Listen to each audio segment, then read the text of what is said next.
ഏതെങ്കിലും ലഹരി ഉപയോഗിക്കുന്ന ഒരാളുണ്ടെങ്കിൽ നിങ്ങളുടെ കുടുംബത്തിലെ സ്വർഗം നരകമായി തീരും. സംസ്ഥാനത്ത് ഡി അഡിക്ഷൻ സെന്ററുകൾ നിറഞ്ഞു കവിയുകയാണ്. മാനസികാരോഗ്യ കേന്ദ്രങ്ങളിൽ എത്തുന്നവരിൽ ഭൂരിഭാഗവും ലഹരിക്കടിമകളുമാണ്. ലഹരിക്കിരകളാകുന്നവരിൽ ചെറിയ കുട്ടികളുണ്ട്. MDMA കടിമകളായവരിൽ വിദ്യാർത്ഥിനികളും വീട്ടമ്മമാരും വരെയുണ്ട്.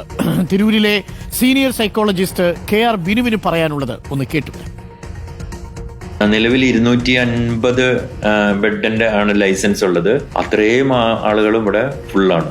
ഗവൺമെന്റ് മെന്റൽ ഹോസ്പിറ്റലുകളൊക്കെ നിറഞ്ഞ് കവിഞ്ഞ് അവിടെ അവരെ അനുവദിച്ചിരിക്കുന്നതിന് എത്രയോ ഇരട്ടി ആളുകളെ അഡ്മിറ്റ് ആക്കുന്നു. സ്വകാര്യ ഹോസ്പിറ്റലുകളിലും ഡി അഡിക്ഷൻ സെന്ററിലും ഒക്കെ ഇത് തന്നെയായിരിക്കും. മുമ്പ് കാലത്ത് മദ്യപാനം പുരുഷന്മാരുടെ ഒരു കുത്തകയായിരുന്നുണ്ടെങ്കിൽ ഈ സിന്തറ്റിക് ഡ്രഗുകൾ വന്നപ്പോഴത്തേക്ക് യുവതികളും വീട്ടമ്മമാരും വളരെ വേഗം അതിലേക്ക് എത്തിപ്പെടുന്നുണ്ട്. 8-9 വയസ്സിലൊക്കെ തന്നെ ചില ലഹരികൾ പരീക്ഷിച്ച് നോക്കുന്ന കുട്ടികളിലേക്കൊക്കെ നമ്മുടെ നാട് മാറിപ്പോയിരിക്കുന്നു. ഇപ്പം MDMA ഉപയോഗിക്കുന്ന ആൾക്കാർക്ക് അവരുടെ എല്ലിന്റെ ഡെൻസിറ്റി കുറഞ്ഞു പോകും, പല്ല് അതുപോലെ തന്നെ പൊടിഞ്ഞു പോകും, അതുപോലെ തന്നെ അവരെ തന്നെ പെരിഫറൽ നെർവ്സിനൊക്കെ ശക്തി കുറഞ്ഞു, ഞരമ്പുകളിലൊക്കെ ശക്തി കുറഞ്ഞു പോകും. ദീർഘകാലമായിട്ട് ഉപയോഗിക്കുന്ന ആൾക്കാർക്ക് കിഡ്നി പ്രവർത്തനങ്ങളൊക്കെ തകരാറിലാകും, ലിവറിന് ഡാമേജ് വരും, ജോയിൻസിനൊക്കെ പ്രശ്നം വരും, സ്കിന്നില് ലീഷൻസ് വരും. 13 വയസ്സുള്ള ഒരു പെൺകുട്ടി മാനസിക നില പൂർണ്ണമായിട്ടും തെറ്റി ആത്മഹത്യാ ശ്രമം നടത്തി ഭയങ്കരമായിട്ട് വയലന്റ് ആവുകയും ഇറങ്ങി ഓടുകയും ചെയ്യുന്ന ഒരവസ്ഥയിൽ ഇവിടെ അഡ്മിറ്റ് ആക്കാനായിട്ട് വന്നു. സാധാരണ ഏതൊരാൾ അഡ്മിറ്റ് ആകാൻ വരുമ്പോഴത്തേക്കും നമ്മൾ രക്തവും മൂത്രവും ഒക്കെ പരിശോധിക്കും.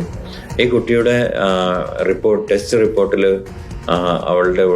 അവൾ കൊക്കെയിൻ ഉപയോഗിക്കുന്നതായിട്ട് നമ്മൾ കണ്ടെത്തി.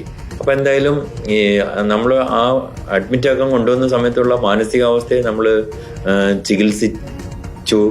അതിലൊക്കെ ഒരു ശാന്തത വന്നപ്പോഴത്തേക്ക് എങ്ങനെയാണ് ഈ ലഹരി വസ്തുക്കൾ ഉള്ളിലെത്തിയെന്നുള്ളതിനെ കുറിച്ച് വീട്ടുകാരോട് ചോദിക്കുകയും അപ്പോഴത്തേക്ക് നമ്മൾ വിശദമായിട്ട് അന്വേഷിക്കുമ്പോഴത്തേക്ക് അവളുടെ പിതാവ് അയാളുടെ രാത്രി സമയത്തുള്ള ജോലി കൃത്യമായിട്ട് ചെയ്യാൻ സഹായിക്കുമെന്നുള്ള ധാരണയിൽ അയാൾ കൊക്കെയിൻ ഉപയോഗിക്കുന്ന ഒരു വ്യക്തിയാണെന്നും അതുപോലെ തന്നെ അയാൾ കൂടുതൽ അളവിൽ സാധനം വാങ്ങിക്കൊണ്ടുവന്ന് വീട്ടിൽ സൂക്ഷിക്കുകയും മറ്റുള്ളവർക്ക് അത് വിൽക്കുകയും ചെയ്യുന്ന ഒരാളാണെന്നും അത് ഏതോ സമയത്ത് ഈ പെൺകുട്ടി അത് കണ്ടിട്ട് അയാൾ ഉപയോഗിക്കുന്ന പോലെ ഇങ്ങനത്തെ സാധനങ്ങൾ ഉപയോഗിക്കുകയും ചെയ്തു. അതിലൂടെയാണ് കുട്ടിക്ക് മാനസിക നില തെറ്റിയെന്ന് നമ്മൾ കണ്ടുപിടിക്കുന്നത്. ഞെട്ടിക്കുന്ന കാര്യങ്ങളാണ് പുറത്തു വന്നുകൊണ്ടിരിക്കുന്നത്. അഷ്കർ അലി കരിമ്പ നമുക്കൊപ്പം ചേരുന്നു. അഷ്കർ അലി കരിമ്പ, നേരത്തെ നമ്മൾ ഈ ഡ്രഗ്സ് വിതരണം ചെയ്തിരുന്ന ഒരു കാരിയറുടെ, ഒരു പെഡലറുടെയും ഒരു വിക്ടിമിന്റെയും കുമ്പസാരം യഥാർത്ഥത്തിൽ പ്രേക്ഷകർക്ക് മുന്നിൽ നമ്മൾ നൽകിയിരുന്നു. ഇന്നിപ്പോൾ സൈക്കോളജിസ്റ്റ് കൂടിയാണ് നമ്മളോട് ഈ കാര്യങ്ങൾ പറയുന്നത്. അപ്പോൾ ബിനു പറഞ്ഞതിൽ നിന്ന് നമ്മൾ മനസ്സിലാക്കുന്നത് പ്രായഭേദമന്യേ ആളുകൾ ഉപയോഗിച്ചു തുടങ്ങിയാൽ നിർത്താനാവാത്ത സാഹചര്യം, എല്ലിന് ബുദ്ധിമുട്ടുണ്ടാക്കുന്നത് മുതൽ ആത്മഹത്യയിലേക്ക് വരെ ചെന്നേക്കാവുന്ന ഒരുപക്ഷെ മരണം മാത്രം അങ്ങേയറ്റത്തുള്ള ഒരു വലിയ വിപത്താണ് എന്നുള്ളത് തന്നെയല്ലേ പറയുന്നത്. മാത്രമല്ല ആശുപത്രികളിൽ ഇപ്പോൾ ബെഡുകളില്ല എന്നതും വേദനിപ്പിക്കുന്ന വിവരമാണ്.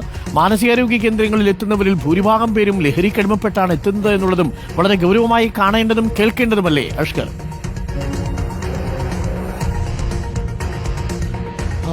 അങ്ങേയറ്റം നമ്മളെ ആശങ്കപ്പെടുത്തുന്ന കാര്യങ്ങളാണ് ഈ സൈക്കോളജിസ്റ്റ് ഡോക്ടർ KR ബിനു നമ്മളോട് പങ്കുവെക്കുന്നത്. അദ്ദേഹം പറയുന്ന കാര്യം, നേരത്തെ ഈ ആശുപത്രി തുടങ്ങുമ്പോൾ, ഒരു മാനസികാരോഗ്യ കേന്ദ്രമായി ആശുപത്രി തുടങ്ങുമ്പോൾ ഒരു 70-80 ആളുകൾ വരികയാണെങ്കിൽ വിരലിലുണ്ടാവുന്ന 3-4 ആളുകളാണ് ലഹരി വിമുക്തി ചികിത്സയ്ക്ക് വേണ്ടി ആശുപത്രികളിലേക്ക് എത്തിയിരുന്നത്. അത് തന്നെ മദ്യപാനത്തിന് അടിമകളായിട്ടായിരുന്നു. എന്നാൽ തലമുറ ലഹരികൾ, സിന്തറ്റിക് ഡ്രഗ്സ് വ്യാപകമായതോടെ അവിടെ ആശുപത്രികളിൽ എത്തുന്ന 80% പേരും ഈ ഡി അഡിക്ഷൻ സെന്ററിലേക്കാണ് എത്തുന്നത്. എല്ലാം ലഹരി അടിമകളായി മാനസിക നില തെറ്റുന്ന ആളുകളാണ്. സ്വയം ആ മാനസികാവസ്ഥ മാറുന്നതോ അല്ലെങ്കിൽ ഏതെങ്കിലും ഘട്ടത്തിൽ മാനസികാവസ്ഥ മാറുന്ന ആളുകളല്ല, മറിച്ച് ലഹരിയുടെ അമിതമായ ഉപയോഗം മൂലം സൈക്കോസിസ് എന്ന് പറയുന്ന രോഗം ബാധിച്ച് മനോനില തെറ്റി ആത്മഹത്യയിലേക്ക് അഭയം തേടുന്ന അവസ്ഥയിലേക്കാണ് ഇപ്പോൾ ആശുപത്രികളിലേക്ക് രോഗികൾ എത്തുന്നത് എന്നതാണ്. അതിനും അപ്പുറത്തേക്ക് ആശുപത്രികൾക്ക് താങ്ങാൻ കഴിയുന്നതിനും അപ്പുറത്തേക്ക് എണ്ണമായി ഇത് വ്യാപിച്ചിരിക്കുന്നു എന്നുള്ളതാണ്. 250 ആളുകളെ ചികിത്സിക്കാൻ ലൈസൻസ് ഉള്ള ആശുപത്രിയിൽ 250 ബെഡും ഫുള്ളാണ്. ഇതേ സമയം തന്നെ ഗവൺമെന്റ് ആശുപത്രികളിൽ അവർക്ക് താങ്ങാവുന്ന താങ്ങാവുന്നതിലും ഇരട്ടിലേറെ രോഗികൾ ഇപ്പോൾ തന്നെ എത്തിയിരിക്കുന്നു. ഏതാനും കാലം കൂടി കഴിഞ്ഞാൽ ആശുപത്രികൾക്ക് താങ്ങാവുന്നതിലും അപ്പുറത്തേക്ക് ആളുകൾ രോഗികളാവുന്ന ഈ ലഹരി ഉപയോഗിച്ചുള്ള മാനസിക രോഗികളെ കൊണ്ട് നമ്മുടെ നാട് നിറയുന്ന അവസ്ഥയിലേക്ക് പോകുമെന്നുള്ള, നമുക്ക് സമാധാനത്തോടെ കിടന്നിറങ്ങാൻ പോലും കഴിയാത്ത അവസ്ഥയിലേക്ക് ഈ മാനസിക രോഗികളെ കൊണ്ട് നമ്മുടെ സമൂഹം നിറയുന്ന അവസ്ഥയിലേക്ക് കാര്യങ്ങൾ പോകുന്നു എന്നുള്ള ആശങ്കപ്പെടുത്തുന്ന വിവരമാണ് അദ്ദേഹം നമ്മളോട് പങ്കുവെക്കുന്നത്. മാത്രമല്ല, ക്രിമിനൽ കുറ്റകൃത്യങ്ങൾ ഇപ്പോൾ നടക്കുന്ന ഒട്ടുമിക്ക ക്രിമിനൽ കുറ്റകൃത്യങ്ങൾക്കും പിന്നിലും ഈ ലഹരി കാരണമാണ് എന്ന് അത് ചൂണ്ടിക്കാണിക്കുന്നു. അവസാനമായി താമരശ്ശേരിയിലെ സുബൈദ കൊലപാതകം, ആ മാതാവിനെ വെട്ടിക്കൊലപ്പെടുത്തിയ ആ പ്രതിയെ ചികിത്സിച്ചിരുന്ന സൈക്കോളജിസ്റ്റ് കൂടിയാണ് ബിനു പറയുന്നത്, ഈ പ്രതി ഇവിടേക്ക് എത്തുമ്പോൾ ഈ ചികിത്സയുമായി സഹകരിക്കാത്ത അക്രമവാസന കാണിച്ചിരുന്ന ഒരാളായിരുന്നു. സമാനമായ അനുഭവം ഒരുപാട് അദ്ദേഹം പങ്കുവെക്കുന്നുണ്ട്. ഒരു പ്രതി കൃത്യമായി മാല പിടിച്ചു പറിച്ച് മോഷണം നടത്തി അതിൽ നിന്ന് പണം സമ്പാദിച്ച് ബാംഗ്ലൂരുവിൽ എത്തുന്നു. അവിടെ ആഴ്ചകളോടെ താമസിച്ച പണം തീരുന്നത് വരെ ലഹരി ഉപയോഗിക്കുന്നു. വീണ്ടും കേരളത്തിലേക്ക് വന്ന് വീണ്ടും ക്രൈം ചെയ്യുന്നു. അത്തരത്തിലുള്ള ഒരുപാട് അനുഭവങ്ങൾ വീട്ടമ്മമാർ, ഒരു മാസം 10ഓളം പെൺകുട്ടികൾ ഇത്തരത്തിൽ ലഹരിക്ക് അടിമയായി ഇപ്പോൾ ഈ ഡി അഡിക്ഷൻ സെന്ററിലേക്ക് മാത്രം എത്തുന്നുണ്ട്. സമാനമായ രീതിയിലേക്ക് കേരളത്തിലുടനീളമുള്ള ഡി അഡിക്ഷൻ സെന്ററുകൾ മാറി എന്നുള്ള ഞെട്ടിക്കുന്ന വെളിപ്പെടുത്തൽ. പലരും ജ്യൂസിലൊക്കെ കലർത്തി നൽകിക്കൊണ്ടാണ് ഇതിലേക്ക് യുവതികളെയും വീട്ടമ്മമാരെയും അടിമകളാക്കി മാറ്റുന്നത്. അതിനിപ്പോൾ താമരശ്ശേരിയിലെ ഒരു വീട്ടമ്മ ഇത്തരത്തിൽ ഒരു സാമൂഹ്യ മാധ്യമം വഴി പരിചയപ്പെട്ട ഒരു യുവാവ് ജ്യൂസിൽ കലർത്തിക്കൊണ്ട് MDMA നൽകുന്നു. അതിന് അഡിക്റ്റായി മാറുന്ന അവസാനം 1.5 വയസ്സും 3 വയസ്സുമൊക്കെയുള്ള മക്കളെ ഉപേക്ഷിച്ച് ഈ നാട് വിട്ടുപോകുന്ന ഒരവസ്ഥയിലേക്ക് ഈ യുവതി എത്തുന്നു. പിന്നീട് കുടുംബവും പോലീസും ഒക്കെ തേടിപ്പിടിച്ച് അറസ്റ്റ് ചെയ്താണ് ഇവരെ ഡി അഡിക്ഷൻ സെന്ററിലേക്ക് എത്തിക്കുന്നത്. അങ്ങനെ നിരവധി അനുഭവങ്ങളാണ് ഇവർക്ക് പങ്കുവെക്കാനുള്ളത്. MBBS പഠിക്കാൻ വേണ്ടി +2 എല്ലാ വിഷയങ്ങളും A+ നേടിയ ഒരു വിദ്യാർത്ഥിനി എൻട്രൻസിൽ പരാജയപ്പെട്ട നിരാശയിലാണ് ആദ്യമായി MDMA ഉപയോഗിക്കുന്നത്. പിന്നീട് അതിന് അടിമയായി മാറി. പിന്നീട് ഒരു ഘട്ടത്തിൽ MBBS സീറ്റ് ലഭിച്ചിട്ട് പോലും ആ മെഡിക്കൽ പഠനം പാതി വഴി ഉപേക്ഷിക്കേണ്ട അവസ്ഥയിലേക്ക് എത്തി. അവസാനം ആ പെൺകുട്ടി ഗർഭിണിയാവുന്ന ഘട്ടത്തിലാണ് വീട്ടുകാർ പോലും തിരിച്ചറിയുന്നത് തൻ്റെ മകൾ ലഹരി ഉപയോഗിച്ചിരുന്നു എന്ന്. അത്തരത്തിലുള്ള സംഭവങ്ങൾ പോലും റിപ്പോർട്ട് ചെയ്യപ്പെടുന്ന അവസ്ഥയിലേക്ക് കാര്യങ്ങൾ എത്തുന്നു.